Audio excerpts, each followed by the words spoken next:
We believe that knowledge must be shared and connected.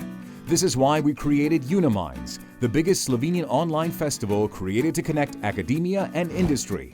Here, you can find partners and ideas for your challenges and see how the industry and academia can join forces to build a smarter, healthier, and sustainable future. The first editions of the UNI.MINDS showed us the values we need to follow in order to be successful.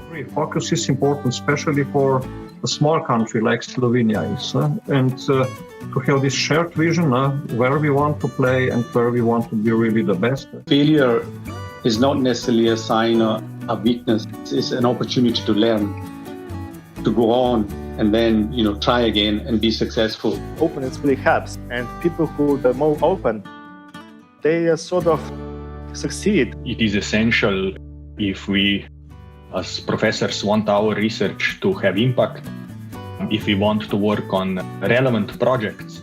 So do not miss the third edition of UNI.MINDS.